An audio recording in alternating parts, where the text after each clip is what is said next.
analyse, décryptage de l'actualité sportive. Suivez Sport Plus avec Voltic, au minéral naturel certifié ISO 22000. Tout le plaisir est pour nous de vous retrouver dans le studio de Radio Djina pour justement ce nouveau numéro, bien sûr, de votre émission Sport Plus. Nous entamons comme ça une nouvelle aventure, justement, avec des invités, avec des sujets. Pas de Coupe d'Afrique des Nations féminines au Maroc. Le royaume chérifien se retire de la compétition à 3 mois seulement du début, justement, des échéances. Que comprendre de cet épisode? Est-ce les suites ou les conséquences de la CAN masculine remportée par le Sénégal? La question sera posée à nos invités. La cause, comme souvent, domine encore la phase allée de la D1 nationale de football. Une monotonie, une logique ou une récompense en tout cas du travail bien fait? La question également à nos invités. Et puis cette interrogation, nonchalance ou difficulté dans la recherche d'un nouveau sélectionneur pour les éperviers du Togo? Ça fait beaucoup de questions auxquelles vous allez tenter, en tout cas où nous allons tenter de répondre. Pour justement en parler, nous sommes avec Franck Orokoti, directeur général du site panafricain Africa Top Sport. Franck, bonjour. Bonjour Latif, bonjour à tous et bonjour également à ceux qui nous écoutent et puis nous regardent également sur Radio Djina. Inutile de vous poser la question si vous allez bien. Je sais que vous pétez la forme. Ça se voit, ça se lit, ça se constate. Oui, ça va très bien, ça va très bien chez moi. Donc voilà. C'est le même justement constat chez Grégoire Kokou à Tignon, notre confrère qui nous vient de Radio Sport FM Lomé. Bonjour. Bonjour Latif et bonjour également à tous ceux qui sont branchés sur Radio Djina comme toujours. Voilà, on va parler d'abord de l'international, c'est-à-dire le Maroc. Le Maroc toujours dans l'actualité après la CAN remportée par le Maroc, pas par le Maroc, par le Sénégal. Le Maroc toujours dans l'actualité et qui dit je n'organise plus ou je n'abrite plus la CAN féminine. Qu'est-ce que vous avez compris de cette décision du royaume chérifien? Franck Orokoti. Non, on peut comprendre que c'est de la frustration. Le Maroc est tout simplement frustré parce que le fiasco de tout ce qui s'est passé donc, lors de la finale est resté au travers de la gorge donc, des dirigeants marocains. Vous savez que le Maroc, en organisant cette compétition de la CAN, veut à tout prix la remporter, tout simplement parce que ça fait plus de 50 ans que le Maroc n'a pas remporté la Coupe d'Afrique des Nations. Donc en remportant justement la CAN, le Maroc s'est préparé au niveau de l'organisation, au niveau donc des joueurs, au niveau pratiquement de tout, pour essayer donc de brandir le trophée. Le Maroc se dit se voit déjà beau pour remporter cette édition. Malheureusement, avec les autres équipes qui étaient là également, avec surtout le Sénégal qui également, dans une organisation parfaite, au niveau donc, de sa sélection, a pu damer les pions donc, au Maroc. On a vu également tout ce qui s'est passé avec l'arbitrage, les conditions de jeu, tout ça. Donc le Maroc se dit non mais... Et après la finale, il y a eu quand même des sanctions qui n'ont pas épargné le Maroc. Qui n'ont pas épargné le Maroc, alors que le Maroc se dit, mais écoutez, la faute ne provient pas de moi, mais pourquoi vous me sanctionnez? Parce que l'arbitre a sifflé un penalty alors que le match se déroulait très bien. Le Maroc, après, a vu son adversaire sortir du stade et revenir. Le Maroc a joué le penalty, a manqué, et puis à la fin... C'est le Sénégal qui a gagné. Qui est sorti du terrain qui gagne. Et après, c'est vrai que dans les tribunes, il y a eu également des bagarres entre les supporters et tout ça. Donc le Maroc se dit, mais pourquoi la CAF que j'aide? D'accord. Que j'aide. C'est des hypothèses. Oui, pourquoi la CAF que j'aide me sanctionne alors que je n'ai rien fait par rapport à ça? Donc toutes ces frustrations-là, on fait en sorte que le Maroc se dit, mais si c'est ça, alors là, à 2 mois de la compétition, je vais tout bousiller. Donc, c'est ce que je lis. Ça, c'est mon analyse. Bien sûr. Donc, le Maroc se dit, mais écoutez, je ne vais plus organiser la Coupe d'Afrique des Nations qui, normalement, est prévue pour 2 mois. Il reste 2 mois, puisque c'est en mars. Donc, le mois prochain. Donc, à partir de là, au fait, l'information n'a pas été officialisée par le Maroc, ni la CAF. C'était quand même les choses qui se sont dites en coulisses. Et que la vice-présidente de l'Afrique du Sud, parce que l'Afrique du Sud se dit, mais si c'est ça, alors là, moi, je vais prendre l'organisation. Donc déjà, puisque vous connaissez également les dames, lorsqu'ils ont également des informations, des messages et tout ça, rapidement, elle a, au cours donc d'une cérémonie, envoyé l'information. C'est à partir de là que les gens se sont rendus compte, mais attention, donc le Maroc a renoncé véritablement à cette organisation. Moi, je ne suis pas étonné, surpris par rapport donc à cette décision, si effectivement ce que la vice-présidente de l'Afrique du Sud a dit. Parce qu'une fois, le Maroc a déjà renoncé à une grande compétition, la CAN, en 2015, alors qu'il restait quelques mois pour donc le coup d'envoi donc de l'organisation. Pour une raison quand même évidente à l'époque. Ebola, qui n'en est pas une, parce que dans la même année, il y a quand même la Guinée équatoriale qui a pris en charge cette organisation. La Guinée équatoriale n'était pas en ce moment presque. D'abord, la Guinée équatoriale était disqualifiée. Ils avaient aligné un joueur qui n'était pas éligible. Donc, ils étaient disqualifiés. Et après, il va falloir changer le format parce que tout simplement, le Maroc avait mis en difficulté la CAF en ce moment. Et donc, si on comprend, le Maroc est encore dans son rôle. Ou comment vous comprenez cette décision du Maroc, Grégoire Attini? Franck, tout à l'heure, dans son développement, parlait de la frustration. J'aimerais bien comprendre, oui, que le Maroc peut être frustré de n'avoir pas gagné cette Coupe d'Afrique des Nations-là. Tout simplement parce qu'on avait tout mis en place pour que le Maroc remporte cette Coupe d'Afrique des Nations. Vous avez mis qui et qui dans le 11? Le Maroc et la CAF. D'accord. Oui. On continue alors. Tout était mis en place pour que le Maroc remporte cette Coupe d'Afrique des Nations. Ils avaient tout prévu sauf une défaite. Et puis les conditions dans lesquelles cette défaite est intervenue, c'est ça aujourd'hui qui rend le Maroc beaucoup plus frustré. Mais moi je dis, ça reste quand même une compétition. Le Maroc étant une grande nation de football, le Maroc ne peut pas se dire que non, que nous allons à cette compétition, bien nous organisons cette compétition forcément pour la remporter. Écoutez, en finale, tout peut arriver. Et c'est ce qui est arrivé. Maintenant, au-delà de ça, moi, je crois que quelque part, on fuit les responsabilités. Parce que si on sait que oui, la finale, on ne l'a pas gagnée, qu'aujourd'hui, on pense qu'on n'a pas gagné cette finale-là et qu'il faut renoncer à une prochaine compétition qui arrive, alors que vous-même, vous avez déjà donné votre accord. Je dis, et même organisé le tirage au sort. Ce n'est pas maintenant la CAF est en train de choisir ou bien de désigner ce pays-là qui va abriter la Coupe d'Afrique des Nations féminines. Le Maroc, ça dit que le choix a été déjà fait. Et le Maroc était partant. Le Maroc a accepté organiser cette Coupe d'Afrique des Nations. Et voilà qu'à quelques semaines donc, de la compétition, bon, c'est vrai, Franck l'a dit, je dis que ce n'est pas encore officiel, dans la mesure où la Confédération africaine de football n'a encore rien dit par rapport à ce retrait ou bien à cette décision-là. Vous voyez en tout cas les choses encore évoluer? Oui, mais puisque jusqu'à présent, il n'y a pas un courrier officiel du Maroc à l'endroit de la Confédération africaine de football de 10 ans. Sauf qu'il y a une sortie officielle de l'Afrique du Sud. Oui, c'est une sortie officielle, mais jusque-là Afrique du Sud, du président de la Confédération africaine de football. Oui, mais c'est son pays. Mais attends, écoutez, ça c'est politique, c'est l'Afrique du Sud qui a annoncé. Mais ce n'est pas anodin. Ce n'est pas anodin, mais la CAF, en principe, c'est la CAF qui devait dire que non, que oui, le Maroc a renoncé à l'organisation et donc nous sommes en train de chercher une terre d'accueil. Pour le moment, la CAF ne l'a pas dit. Moi, je dis que rien n'est officiel. Peut-être que... Bon, Est-ce que la CAF peut être ridicule jusqu'à ce point?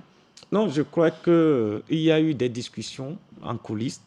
C'est pour cela que la dame a pris le soin donc d'annoncer l'information. Sauf que, comme le dit Grégoire, la CAF, pour l'instant, ne fait pas face à ses responsabilités. Non, ça dit que pour des choses comme ça, des décisions comme ça, il faut d'abord des échanges en interne avant donc d'officialiser les choses. Parce qu'il ne faut pas parler pour parler.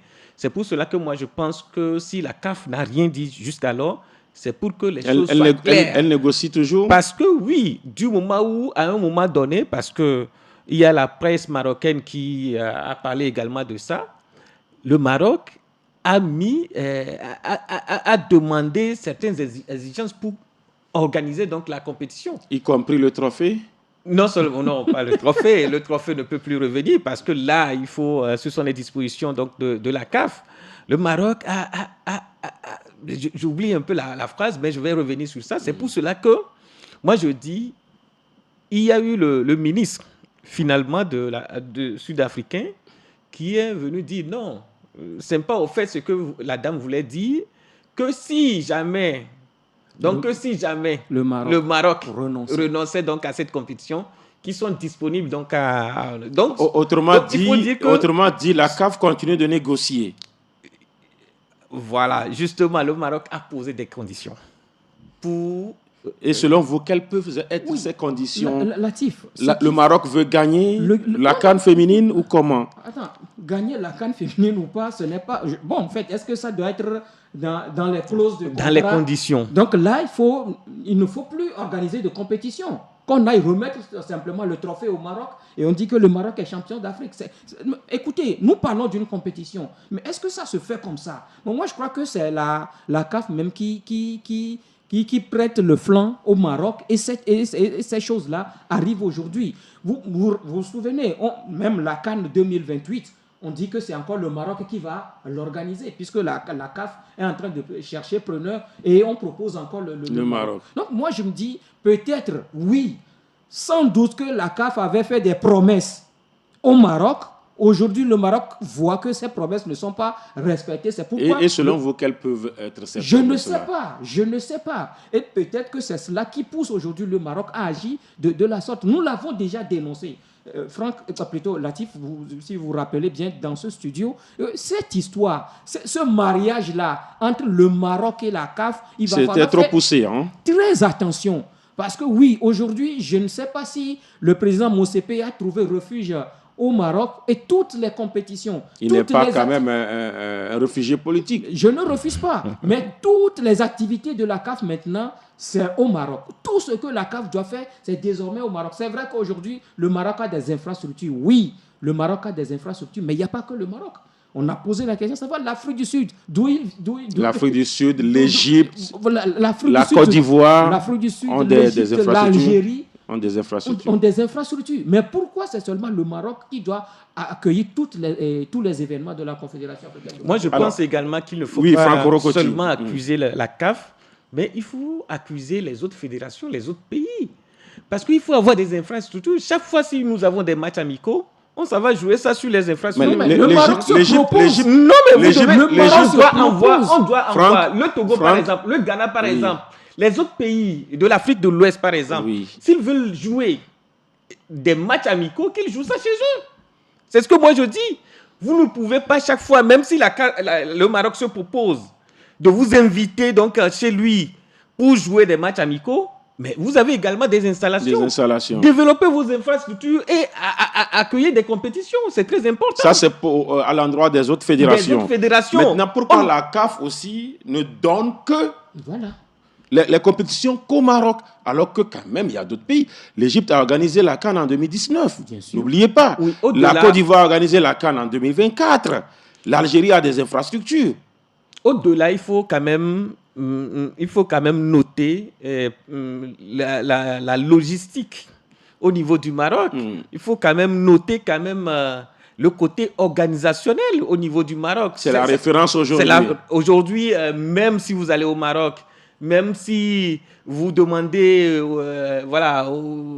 aux sportifs, que ce soit les journalistes, les présidents de clubs et tout ça, les joueurs même, ils vont vous dire que le Maroc a des installations, a des choses qui favorisent justement la tenue d'une compétition. Parfait. Aujourd'hui, ma question, les tests aujourd'hui sont comment au niveau de la Confédération africaine de football par rapport à un pays qui s'engage et qui se désengage à quelques encablures d'une compétition. Les tests disent quoi? Mais je ne sais pas, parce que vous savez, vous vous rappelez de la CAN des moins de 20 ans, c'était la Côte d'Ivoire qui devait l'organiser. Et à quelques semaines de la compétition, la Côte d'Ivoire a désisté. C'est ça que l'Égypte a finalement accueilli. Mais je ne sais pas, sincèrement, on ne sait pas ce que disent les tests au niveau de la Confédération africaine. Parce que jusque-là, la CAF n'a sorti aucune décision comme quoi sanctionnant la Côte d'Ivoire d'avoir renoncé à l'organisation de cette compétition. Je ne sais pas. La première sanction, c'est que ce pays organisateur ne va plus participer à cette compétition. C'est ce qui est arrivé à la Côte d'Ivoire. C'est ce qui est également arrivé au Maroc Voilà. en 2015.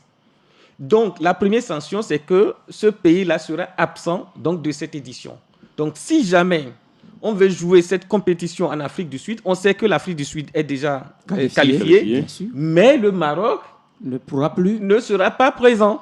Et Ça, donc, c'est clair. la poule du Maroc sera Réduite à 3. réduite, voilà. Soit réduite à 3, soit inviter un autre pays. Vous savez que cette compétition, la CAN, est qualificative pour la Coupe du Monde 2027. Justement. Et ça va encore pénaliser le Maroc. Bien sûr. Ça va encore pénaliser le Maroc côté organisationnel de la Coupe du Monde 2030. Voilà. Donc, le Maroc a tout pour organiser cette compétition en 2 mois. C'est pour cela que moi je dis, c'est la frustration. Vous savez, le temps est passé. Ça va leur passer également. Je crois que le Maroc va revenir sur cette histoire. Ça va être revenir difficile. sur cette histoire pour organiser Ça va, justement être Oui, cette difficile. Grégoire. Ça va être difficile. Vous savez, le Maroc est en train d'agir comme un petit enfant. C'est comme les enfants qui s'amusent et tu tapes ton petit frère et dis non, si c'est comme ça, ce que je voudrais te donner, bon, je ne te donne plus. Ou bien le soir, si tu prépares, je ne mange pas. Écoutez, Voilà. permettez-moi, je vais renchérir cette image que vous donnez déjà. Oui. C'est comme si le ballon vous appartient Voilà. et que vous avez apporté le ballon. On vous marque. Non, pas vous marque, on te On tacle. vous tacle. On te tacle, Tu dis, prends ton alors là, ballon. tu prends ton ballon et tu pars. Et tu pars à Et la puis le match est terminé. Mais c'est parce que moi, je suis... On le faisait quand on Ouais, était bien sûr. encore, Moi, voilà. je suis en train de remarquer, vous voyez que le Maroc n'a pas encore dit son dernier mot, surtout s'agissant de cette Coupe d'Afrique des Nations 2025. Pas plus qu'hier, le Maroc a fait appel des décisions de la Confédération africaine de football par rapport aux sanctions infligées au Sénégal, pas par rapport aux sanctions infligées au Maroc, mais plutôt par rapport au Sénégal. Et le Maroc, selon... En réalité, sur la forme, ça ne tient pas. Je ne sais pas. Et Parce puis, que le Maroc- voilà. parce que quand vous allez au fond, le Maroc, pour le Maroc, ça dit que c'est le Maroc qui est vainqueur de la Coupe d'Afrique des Nations. Donc pour eux, il devait avoir victoire sur tapis vert. C'est ce qu'ils sont en train de réclamer pour le moment. Pour le moment. Mais moi, je dis... Est-ce quand qu'ils ont, au lendemain- est-ce qu'ils ont introduit une note dans ce sens au niveau du jury disciplinaire? Bon, hier, ils ont fait appel. Hier. Non, mais avant de faire appel, il faut d'abord vous-même intenter une action au niveau du jury disciplinaire de la CAF. Est-ce qu'ils l'ont fait? Je crois que les dirigeants marocains savent ce qu'ils font.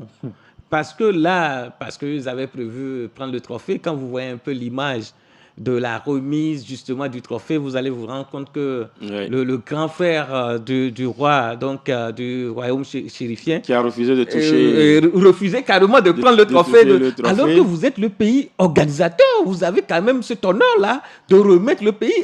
Et aussi, nous sommes dans un... C'est un jeu. C'est un jeu finalement où on doit pas... On doit être au-dessus donc, de la mêlée. Je crois qu'ils ont perdu déjà là-bas. Et si, effectivement, par rapport donc, à votre question, ils devaient tenter des intentions, je crois qu'ils devaient le faire.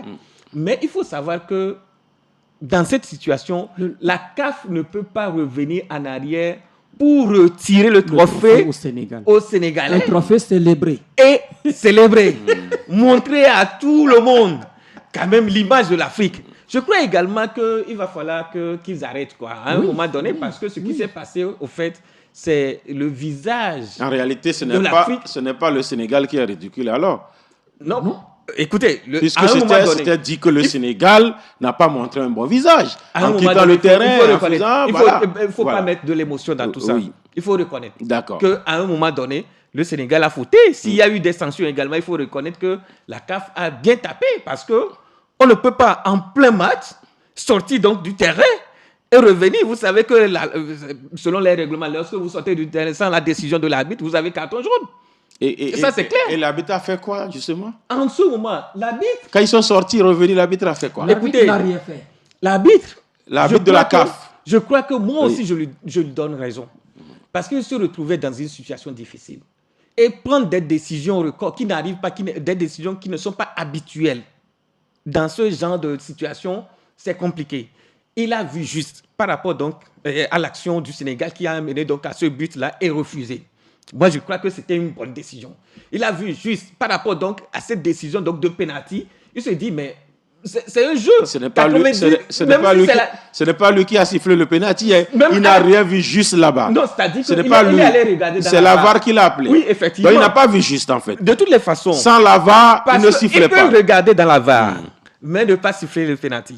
Parce qu'il va se dire que psychologie du match, 90e minute, on ne peut pas siffler. Donc lui, il a montré le point de penalty. En ce moment, moi, je dis que l'arbitre a fait son boulot. Mais il faut reconnaître la tension, la lourdeur donc, de la compétition. Tout ce qui entoure donc, cette compétition. Et les décisions donc, de la CAF, comment ils ont reçu la CAF, comment les gens viennent chez eux et tout ça. Il a vu tout ça, c'est pour cela que il n'a pas appliqué le règlement. C'est pour ça qu'il n'a pas appliqué le règlement. Non, moi je dis que... Mais il n'a pas donné de carton à tous les Sénégalais qui sont partis au vestiaire. C'est pour cela que moi je dis que l'arbitre, dans ce contexte, il a bien réagi parce que s'il le fait... Vous parlez là-bas donc de psychologie. Le match n'ira pas à sa fin. Là, il a fait intervenir usage de psychologie. Mais il n'a pas fait usage de psychologie en sifflant le penalty quand il est allé voir la VAR, justement. Oui, non, il a sifflé le penalty. Oui, mais il n'a pas fait usage de psychologie en ce moment-là. Parce que même sans ce penalty, ni le Maroc, ni le Sénégal n'étaient éliminés. Il se dit qu'un match qui est en cours, à tout moment, on peut siffler un penalty. Et il l'a fait. Sauf qu'il n'a pas sorti les cartons. Il n'a pas sorti les cartons quand les joueurs étaient sortis. Parce que le Maroc, le Sénégal, autant pour moi, devrait continuer à 10 s'il sortait les cartons. Bien sûr. Il y avait déjà un joueur qui avait coupé d'un carton jaune. Celui-là même qui avait commis le penalty. Voilà. Oui. Il devait quand même... Parce que s'il était sorti, il allait véritablement sortir le jaune pour ce joueur-là. Mais moi, je crois que il y a eu un problème. Aujourd'hui, la CAF aussi n'a pas su gérer cette histoire-là. Quand le problème a commencé, quand le problème est posé, qu'est-ce que la CAF a fait en ce moment-là? C'est-à-dire que quand les Sénégalais sont sortis, quel a été le rôle véritable de la CAF? Mais le match continuait. La CAF devrait faire quoi? Oui, le match continuait. On devait parler d'ingérence directe. La CAF devrait faire quoi? Donc ce qui veut dire qu'aujourd'hui, l'arbitre a pris une décision.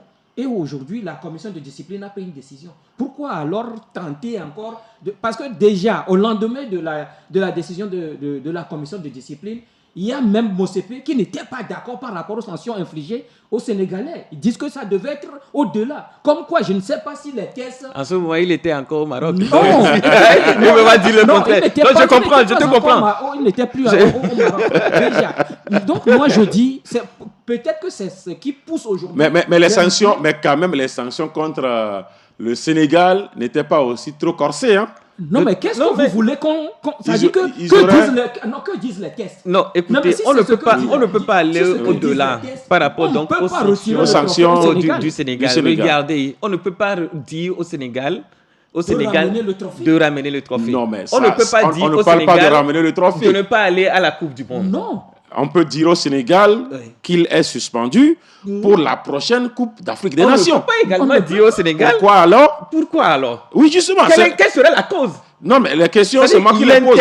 L'intérêt de dire au Sénégal de ne pas participer à la prochaine CAN. Oui, mais ils auraient pu prendre 2 ou 3 s'ils ne revenaient pas. Non, mais si c'était que le Sénégal n'avait pas poursuivi le match, aller jusqu'à la fin donc, du match, on peut comprendre. Le Sénégal Ils sont revenus après. Ils sont revenus. L'arbitre a fait un tour au vestiaire. L'arbitre a pris une décision. Il est le seul maître du terrain. Si c'est que l'arbitre avait donné... Avec la VAR, les arbitres ne sont plus seuls maîtres. Au-delà. Absolu, voilà. Au-delà. Le Sénégal, c'est pas lors du temps réglementaire qu'ils ont remporté donc ce trophée. C'est aux prolongations. Bien sûr. Donc, autrement dit, le Maroc a perdu. Le Maroc a perdu, évidemment. Et il faut qu'ils reconnaissent leur défaite. Voilà ce qu'on dira justement. Et organiser la CAN pour les dames. L'épisode n'est pas terminé. Le Maroc n'a toujours pas fini de ruminer, en tout cas, ce qui s'est passé à Rabat le 18 janvier dernier. Vous êtes toujours sur Radio Djena avec Grégoire Kokou, Attignon, Franco Rokoti. On va maintenant parler de la causa qui domine toujours et toujours. Ça fait 6 voire 7 ans, oui, 7 ans que la causa domine le championnat togolais. C'est une logique, c'est une monotonie, c'est une récompense du travail. Chers invités, chers confrères. Non, mais moi je pense que c'est le fruit du travail. Personne ne va parler de récompense. Ici, ils sont récompensés, ce n'est pas leur travail. Et que c'est pourquoi aujourd'hui... Oui, quand je parle de récompense, je parle du fruit du travail, justement. Donc c'est par rapport à cela qu'aujourd'hui, COSA domine pratiquement le football togolais, si on peut le dire, depuis pratiquement 7 ans. 7 ans parce qu'il n'y a que ASCO et ASK qui se partagent. 7 ans, 2 titres pour ASK, 5 pour ASCO. ASCO. Donc les deux clubs se partagent donc, les places. Ce n'est que la saison dernière que ASCO ne s'est pas retrouvé donc, parmi les 2 premiers de la saison. Donc moi je dis que depuis un moment, il y a une volonté de la part donc, des dirigeants de ces clubs-là. Quand on prend tout d'abord ASK aujourd'hui qui est en tête de ce championnat, on sent quand même qu'il y a un travail qui se fait depuis un moment. On voit les conditions dans lesquelles le travail se fait également et on voit l'ambition du club. L'ambition du club, c'est qu'au moins à chaque année que l'équipe se retrouve sur le continent pour aller apprendre. Et apprendre, je crois que c'est comme ça également que d'autres ont commencé et par après, ils ont eu des résultats. C'est vrai qu'aujourd'hui, ça ne marche pas sur le l'échiquier continental, mais on sent quand même que cette équipe maîtrise son sujet et aujourd'hui, on voit le résultat. Du côté d'ASCO aussi, entre-temps, les dirigeants, les cadres, si on peut le dire ainsi, de la COSA, ont quand même pris sur eux de revoir, de réorganiser un tout petit peu les choses. Et c'est ça qui a mené l'honorable Meigna Singbe à la tête. C'est lui qui a apporté, si on peut le dire, la révolution au niveau donc d'ASCO de Kara et qui a permis justement à ASCO d'être 5 fois champion du Togo et de façon consécutive. Et record absolu. Ça a permis à l'équipe de gagner également sur le plan continental parce que ASCO a disputé plusieurs fois les phases préliminaires ou bien les tours préliminaires de la Ligue des Champions et a disputé la phase de groupe de la Coupe CAF. Vous voyez, donc je me dis que ce n'est rien. C'est aujourd'hui, si on voit la COSA dominer ce championnat, tout d'abord, ce sont des clubs qui ont des moyens. Il faut quand même le reconnaître. Et on sait qu'on ne peut pas faire le football sans les moyens. Vous n'avez pas d'argent, n'attendez pas des résultats. Il n'y a pas de miracle. Quand vous avez donc, les moyens... Donc, si je comprends, tout se résume à l'argent. Bien sûr. Alors, la SOTR, Barracuda, eux, ils n'en ont pas d'argent. Ils n'ont pas les mêmes ambitions que l'ASCO de Kara et l'ASK. Dans ce cas, tous ne se résument pas à l'argent. Latif, vous avez parlé de COSA. Ce n'est pas seulement les 2 clubs là qui forment justement COSA.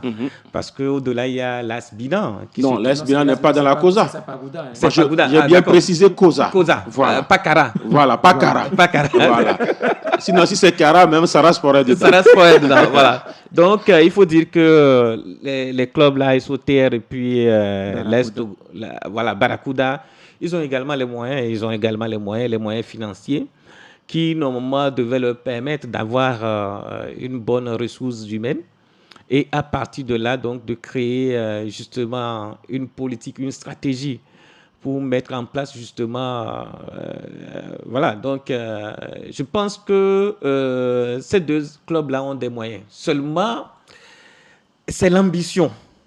Comme l'a dit Grégoire. Parce que d'abord, quand on voit un peu ceux qui sont les têtes de pont donc, de ces clubs qui se trouvent dans la COSA, justement, je ne veux plus parler de Kara, et notamment voilà, l'honorable Meigna Singbe et puis Ama Chérif, Marcelin. il faut dire que ce sont des gens qui sont fous donc, du football. C'est un peu comme ça. Lorsque vous avez des férus donc, Ils sont fous. Ouais, ils sont, Ou peut-être malades de football. Mais quand on est fou, c'est qu'on est malade. Non, c'est pour de dire football, en tout cas. ils aiment, ce sont des amoureux donc, Oui. du football.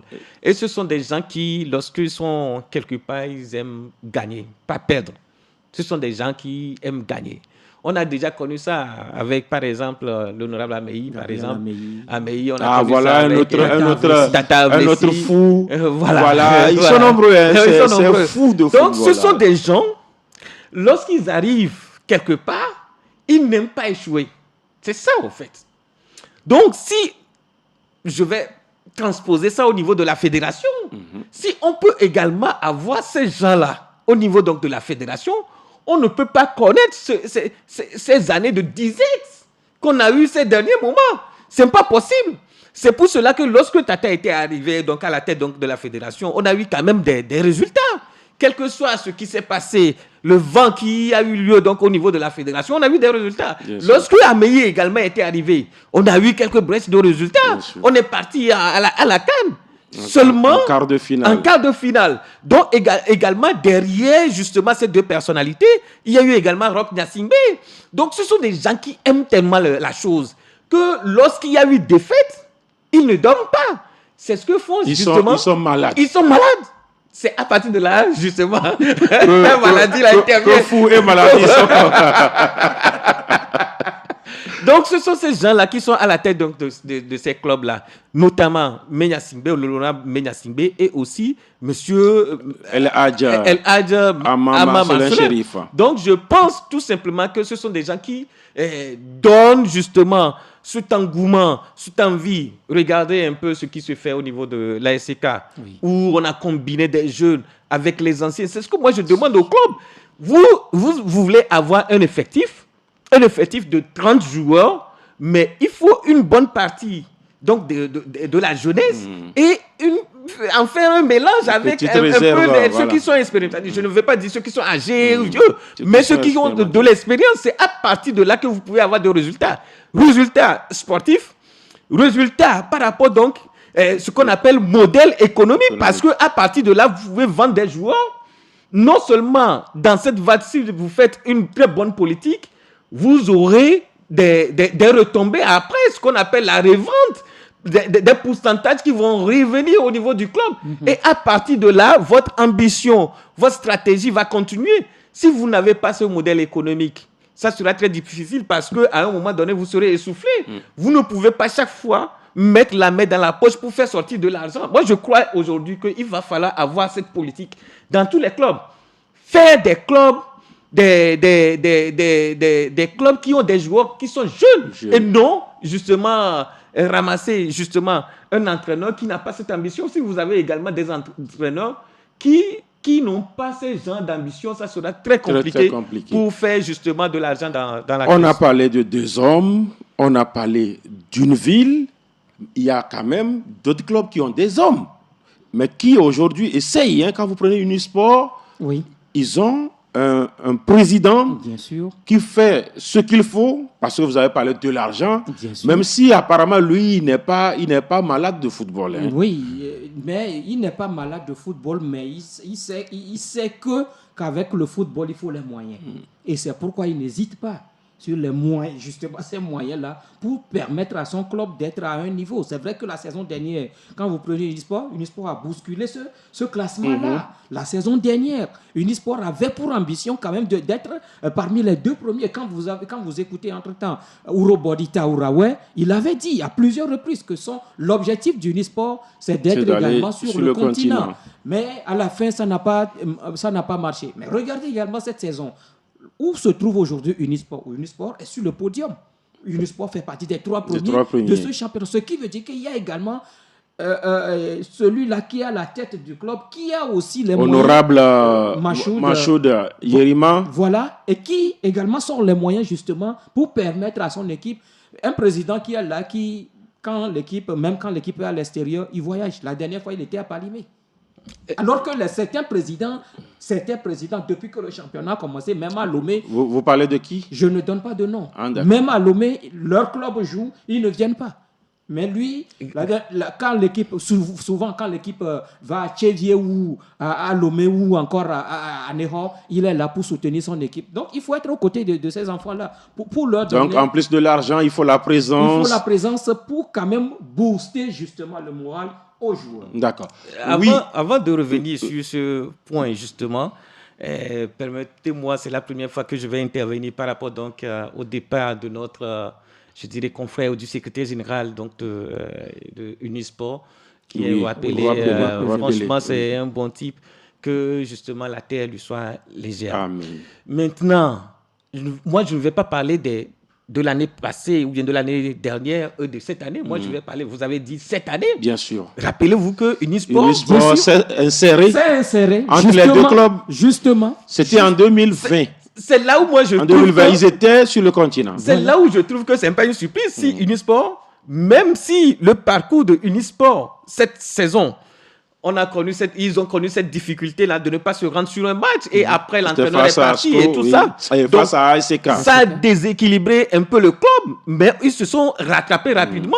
Cela veut dire que c'est un club qui a de l'ambition, qui travaille dans l'ombre et que le président, c'est vrai, oui, il n'est pas malade, il est fou. Mais moi, je dis que... il est quand même un amoureux du foot. Il est amoureux, il n'est pas fou de foot. C'est-à-dire que c'est un amoureux du football. S'il y a des fêtes, il ne tombe pas malade, c'est ça? Oui, il ne tombe pas malade. Il n'est pas comme certains. Vous avez cité Ameyi, vous avez cité Ama, il peut faire une semaine sans manger. Voilà. Pour dire que ce président, c'est vrai, qu'il ne s'affiche pas, il n'est pas dans les ho-ho-ho, il n'est pas dans les ha-ha. Mais c'est un président qui travaille dans l'ombre. Et il est sournois, il n'attend que le résultat. Et il sait ce qu'il fait, il sait ce qu'il cherche. Lorsque l'entraîneur est parti, moi, je me disais que quel sera le prochain entraîneur qui viendra justement remplacer celui-ci. Parce que il travaillait, cet entraîneur a déjà laissé des traces. Maintenant, lui qui va venir, ça sera très difficile, mais ils ont pu quand même choisir la bonne personne. Oui. Attendez également qu'à un moment donné, ils ont voulu également que Wadja également soit à la tête. Donc cela veut dire qu'il y a un travail qui se fait dans l'ombre, dans ce club, qu'on ne voit pas venir. Et ils peuvent encore surprendre. Si à la fin donc, de ce championnat, s'ils arrivent donc à être premier ou bien deuxième, ils peuvent encore surprendre les gens. Surprendre en allant sur le continent. On va parler de certains clubs qui déçoivent. Et pourtant, ils ont des hommes aussi. Pas des moindres. Qu'est-ce qui arrive à Gomido de Palimé?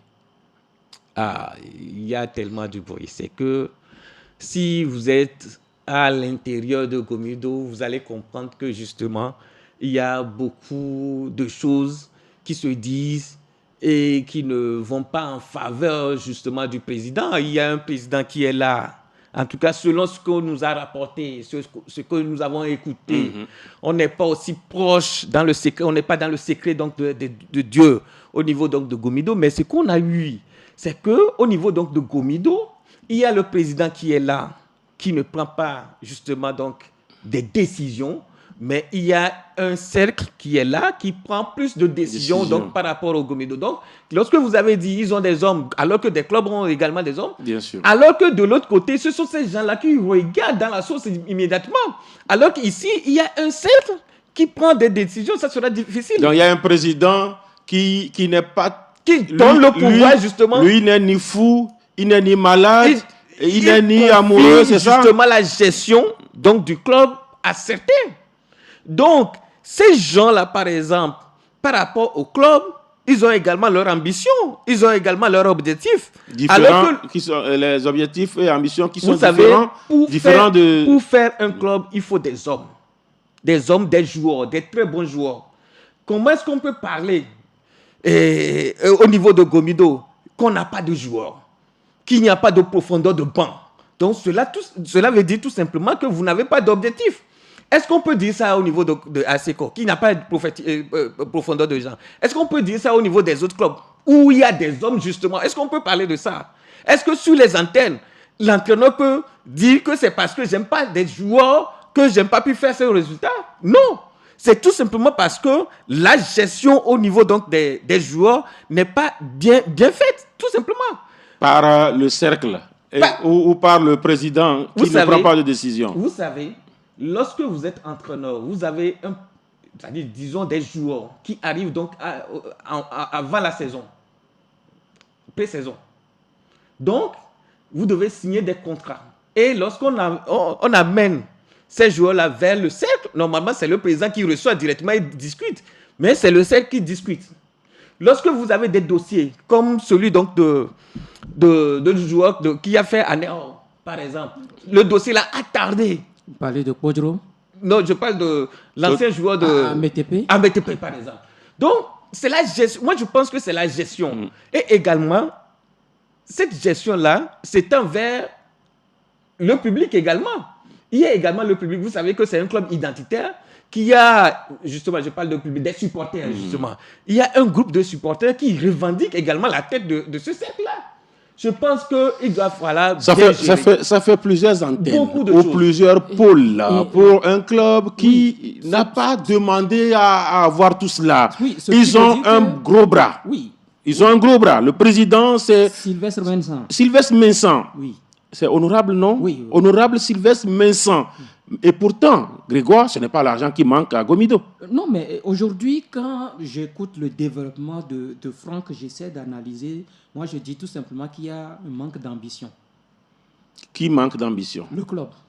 Ah, d'accord. Oui. Ce n'est pas le président. Non, c'est le club qui manque d'ambition. Le club, c'est qui? Le club, c'est tout ce qui entoure l'équipe, les joueurs, le staff également. Mais le répondant du club, c'est qui? Le répondant, c'est le président. Donc, c'est lui qui n'a pas d'ambition? Oui, mais tout à l'heure, quand j'ai écouté le développement de Franck, c'est là que je comprends que c'est un club qui manque d'ambition. Sinon, si on a d'ambition, il ne peut pas y avoir le président et un cercle. Qui a voulu que ça soit comme ça? Mais ceux qui aujourd'hui sont véritablement autour de cette équipe-là. La dernière fois, j'évoquais quelque chose, j'évoquais un aspect. Je dis, est-ce que quelque part ces joueurs-là ne sabotent pas le travail de Jean-Paul Abalo? Parce que quand vous écoutez Abalo, tel que Franck vient de le dire, on ne peut pas mettre à chaque fois des systèmes en place, quelque chose en place, et que par après, c'est des joueurs qui ne répondent pas. Ou soit vous ne comprenez pas ce que l'entraîneur dit, ou soit vous ne savez pas. Donc les joueurs, il y a 3 ans, ont saboté. L'année dernière, ils ont saboté. Non, cette année, ce ne sont pas les mêmes joueurs. Oui, chaque année, Gomido change les joueurs. C'est-à-dire qu'il y a même la politique au niveau de Gomido qui n'aide pas le club. La politique au niveau de Gomido qui n'aide pas le club. Parce que si vous signez un entraîneur pour 3 saisons, ce qui veut dire que vous assignez un objectif à l'entraîneur.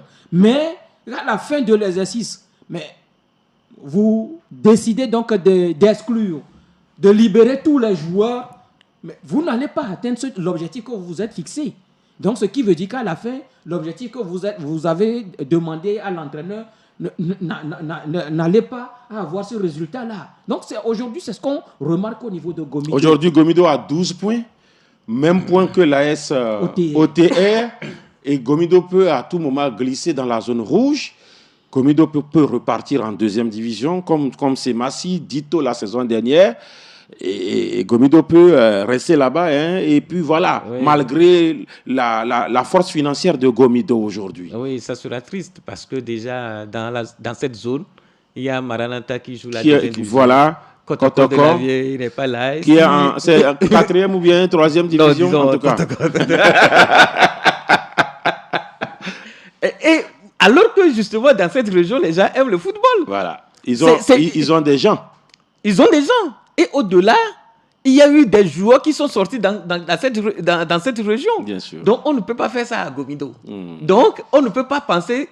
Ça dit que, Latif, on ne va pas aller sur ce terrain. Ça dit que, imaginez que Gomido se retrouve en 2e division. Mais c'est ce qui se passe, effectivement. Et que les gens doivent redoubler d'efforts. Travailler dans le sens que justement Gomido puisse retrouver justement ses valeurs. Il faut qu'il cherche d'ailleurs l'intérêt du club. En 2 mots ou bien en 2 minutes avant d'entamer le dernier sujet, il y a un autre club qui est en difficulté et pourtant il y a des gros bras là-bas. Espoir du Zio. Non, ça parle beaucoup argent. Heureusement, à Gomido, on ne parle pas argent. Là-bas, il y a de l'argent, mais ça ne marche pas. Mais alors, dans le Zion, apparemment, ça manque d'argent. Oui, mais écoutez, ce n'est pas la première saison, ce n'est pas la première fois que ça arrive à Espoir. Pratiquement chaque saison, c'est le même problème. On évoque toujours le problème d'argent. Chaque saison, chaque saison... 11e au classement, avec 13 points. Chaque saison, on évoque le problème de financement au niveau d'Espoir FC Division. L'année passée, le problème était encore là jusqu'à ce que, avant même que le coach Bola ne parte, il y avait également ce problème. Des joueurs ont fait des mois sans toucher leur salaire. L'entraîneur est là, il ne touche pas son salaire. Mais finalement, je ne sais pas pourquoi on veut forcément diriger ce club-là. Mais si on n'a pas les moyens, qu'on laisse le club. Aujourd'hui, on ne peut pas dire que Zion n'a pas des cadres. Zion a des cadres, des grands cadres, des hauts cadres de ce pays. Il faut quand même avoir le courage de le dire. Vous parlez de qui et qui? Écoutez, vous savez ceux qui viennent du Zion. Moi, je ne sais rien. Vous parlez au public et vous parlez aux auditeurs. Qui sont ceux qui viennent du Zion? Il parle du ministre ADG, c'est tout simplement. Il n'y a pas que le ministre ADG. Il y a qui encore? Il y a d'autres également, qui sont des hauts cadres de ce pays, mais qui sont en train de voir leur club traîner dans la boue. Peut-être qu'ils ne sont pas fous ou malades de foot. Oui, mais quand même, aujourd'hui, fier quand Espoir quittait la 2e division, paix à son âme, Amavi Patatou, il a lutté. Mais c'est parce qu'il était fou et malade de foot. Vous voyez les nuances en tout cas. Il avait tout fait pour qu'Espoir monte en première division. Et Espoir est monté avant, je ne sais pas, avant qu'il ne soit plus de ce monde. Mais depuis là... Oui, c'était devant lui que Espoir est monté. Mais depuis que Espoir est monté en première division, c'est des tas de problèmes relatifs. Chaque saison, Espoir est monté. Juste à la fin de la saison, Espoir est redescendu. Et après, ils sont revenus. Il est encore revenu, mais depuis là... Donc en D2, ils n'ont pas de problème. Non, je ne sais pas. Donc là, ils n'ont qu'à retourner, aller rester en D2 pour ne pas avoir de problème. Parce que là, moi, je ne peux pas comprendre qu'un club qui a aussi des... Parce que quand vous prenez Espoir, c'est une équipe qui joue. Espoir, c'est une équipe qui joue, qui a des joueurs, qui jouent bien. Mais... à la fin, jouer bien ne donne pas de points. Oui, mais quand vous ne mangez pas, vous allez finalement jouer mal. Et c'est ce qui arrive. Malheureusement, voilà ce qu'on dira de ce premier bilan de la phase allée de la D1. Il y a encore d'autres clubs qui sont là. On n'a pas touché Gomi et Semassi, Dito, Étoile Filante. On aura le temps forcément de revenir toujours sur Radio Djena, Grégoire Attignon, Franco Rocotti. On va parler du dernier sujet. C'est une nonchalance qui ne dit pas son nom ou c'est une difficulté camouflée dans la recherche d'un nouveau sélectionneur pour les éperviers, Franck? Non, je crois que c'est le processus. Parce que lorsque... Ils l'ont lancé quand? Et il se déroule comment? Parce que ce processus dont vous parlez. Lorsque vous limogez un entraîneur ou après le départ d'un entraîneur, vous signalez cela donc, dans un communiqué et puis vous faites appel à candidature. Donc, à partir de là, ceux qui vont postuler. Ils l'ont fait? Non, ce n'est pas fait. C'est pour cela que je parle donc du processus. C'est pour cela qu'ils sont en difficulté. Donc il n'y a pas de processus. C'est-à-dire que quand je parle du processus, c'est vous parlez de la norme. De ce qui va nous conduire à avoir un autre sélectionneur. Ce qui devait être fait. Non, c'est-à-dire que je ne parle pas de la norme, c'est-à-dire ce qui doit être fait. La manière dont la FTF se prend pour désigner un sélectionneur. Donc cela veut dire que dans les coulisses, ils font du gré à gré, c'est ça? Non, pas du gré à gré. Dans les coulisses, les techniciens qui ont justement cette posture-là donc de conduire la sélection déposent leur dossier ou bien contactent directement les membres de la fédération. Donc, à partir de là, il y a des noms qui circulent donc, au niveau du secrétariat. Il y a des noms qui encore se retrouvent sur la table du ministère. D'accord. C'est ce que moi je dis. Ça veut dire qu'il y a certains dossiers au ministère, d'autres à la fédération. Après la fédération, ministère. Donc, c'est ça que moi j'appelle processus. C'est-à-dire qui va conduire justement la fédération à proposer justement un sélectionneur au ministère qui va le valider. Moi, je pense tout simplement que pour être crédible, pour faire les choses bien, il va falloir ouvrir un appel ou bien faire un appel à candidature. Est-ce qu'on est encore dans ce schéma? Non, c'est pour cela que je dis que c'est-à-dire que ce qui n'est pas... On a brûlé les étapes. On a brûlé les étapes. C'est ce que le Gabon a fait. Et après, justement, donc, le dossier, après le délai passé, ils ont dit, ils ont trouvé ce nombre de sélectionneurs qui postulent donc pour justement être sélectionneur donc, du Gabon. Donc, à partir de là, on forme un comité pour justement vérifier les dossiers qui éliminer étape par étape. Quel profil correspond justement à notre pays? C'est ce qui n'est pas fait au niveau de la fédération. C'est pour cela que nous sommes en difficulté. Donc, on a cité des noms qui sont venus donc, au niveau donc, de la fédération. On a cité Cavalli, on a cité Badou, Conseil-Kao, on a cité Guéguin, on a cité Nicolas Dupuis, on a cité ces noms-là. Beaucoup de noms. Beaucoup de noms. Comment est-ce que justement on n'a pas ouvert donc justement ce processus et qu'on a ces noms-là? Comment est-ce que ces noms sont arrivés donc à la fédération? Comment est-ce que justement ils ont pris attache avec ces personnes-là? Alors que dans les prochains jours, dans les prochaines heures, moi je dirais prochaines heures, on aura le nom du sélectionneur. Donc, qu'est-ce qui a été fait derrière les dossiers-là? Comment est-ce que ces dossiers-là ont été gérés jusqu'alors? Il faut que... Est-ce que vous insinuez quelque chose? Il faut que le public... Franck?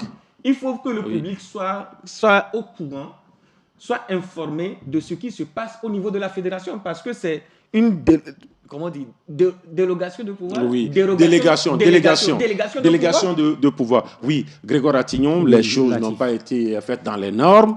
Voilà, nous sommes dans... qui est fait même? Rien n'est fait. Nous sommes devant le fait accompli. Oui. Il va falloir juste avoir le nom et assumer ce nom et avancer. Tout à l'heure, Franck a parlé du Gabon. Ça dit que, écoutez... Là-bas, on a parlé de 1000... Non, 650. 605. Bon, ça tend vers 1000 quand même. Voilà. 605, voilà. Au moins, le Gabon a lancé un appel à candidature. Le Gabon l'a fait. C'est pourquoi des gens ont déposé leur dossier. Mais vous fouillez dans le dossier des Gabonais, il y a même des techniciens togolais aussi qui ont déposé. Ah, d'accord. Tel que Franck vient d'expliquer un tout petit peu la situation, moi je dis absence de processus. Il n'y a pas eu processus.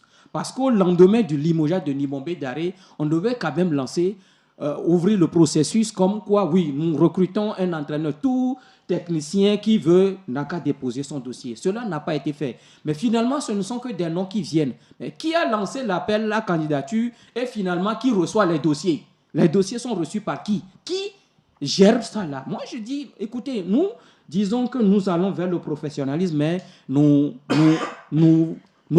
Ça, c'est avec les championnats. Non, écoutez, avant d'aller dans le professionnel, bien dans la professionnalisation du championnat, il faut quand même des gens professionnels. Des gens professionnels, mais nous baignons plutôt dans l'amateurisme. Est-ce que vous voulez dire que la fédération n'est pas professionnelle? C'est ce que vous voulez dire? Latif, nous baignons dans l'amateurisme parce que moi, je ne peux pas comprendre. Le 29 décembre, on a décidé de limoger un entraîneur. Oui, c'est fait.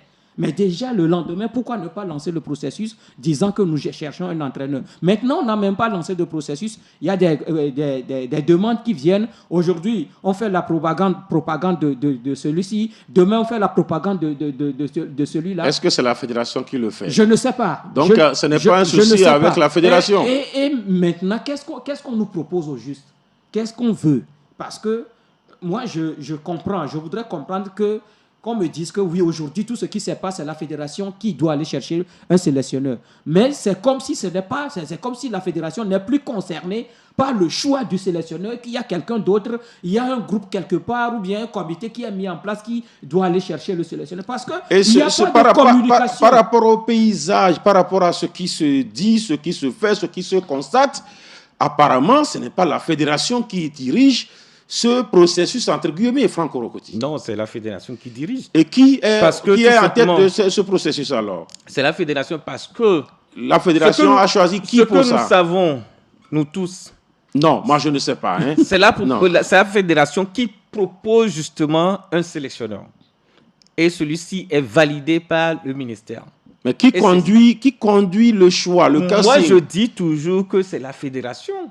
Non, vous estimez? Oui, moi je dis toujours que c'est la fédération et personne ne peut choisir un sélectionneur s'il n'a pas l'accord de la fédération. Personne ne peut se lever comme ça. Écoutez, nous sommes au Togo. On sait comment Claude est arrivé, non? Nous sommes au Togo. Franck, on sait comment Claude est arrivé. La fédération n'a pas lancé un appel à candidature. On sait comment Claude est arrivé. Et puis il a vu le chef de l'État et le chef de l'État a appelé justement le président pour discuter avec lui. C'est pour cela que je dis... Pour le dire ou discuter avec lui. De toutes les façons, je ne suis pas là-bas, mais je sais que... Latif, vous êtes là-bas pour le dire. Pour dire tout simplement que on ne peut pas choisir un sélectionneur comme ça si la fédération n'est pas au courant. Non, mais écoutez, c'est pour cela que je dis quelqu'un d'autre peut aller de toutes les façons. On va parler Moi, je dis que ça sera toujours au bilan donc, de la fédération si le choix a été mauvais. Franck, ma question. Oui. Quelqu'un ne peut choisir la fédération et le sélectionneur si la fédération n'est pas au courant. Ça suppose que ce n'est pas la fédération qui l'a choisi. Non, la fédération. Vous dites que personne ne peut choisir un sélectionneur si la fédération n'est pas au courant. Bien sûr. Ça suppose que quelqu'un peut choisir et informer la fédération. Ça suppose que... Non, pour dire que ça n'existe pas. Mais pourtant, ça a été fait. Mais ça a été fait avec Claude. Oui, c'est l'exemple, c'est l'exception. Oui, mais ça, l'exception existe. Oui, mais avec Claude. Claude est arrivé comment donc au niveau du Togo? Dites-nous. Voilà, par rapport donc à la fédération, je crois que la fédération à un moment donné a été informée. Et je dis également que... Il a été choisi par qui, Franck? Qui a signé le contrat de Claude? Non, moi je pose des questions. C'est à vous, vous informez les gens. Vous n'allez pas me poser des questions. Qui a choisi Claude? Le contrat de Claude. Franck, qui a choisi Claude? À un moment donné, Claude a dit... Vous n'avez pas de réponse son patron, non, je réponds à la question justement. Claude a dit que son patron immédiat, c'est la fédération, et c'est la fédération... Mais qui l'a choisi? Moi, ma question, c'est ça. La fédération. Non, la fédération... La fédération n'a jamais lancé un processus... Cela veut dire que... La fédération n'a jamais lancé un processus et on est pratiquement dans le même schéma. C'est ce que nous sommes en train de vivre. On est dans le même schéma, en fait. Il faut quand même avoir le droit de toutes les façons.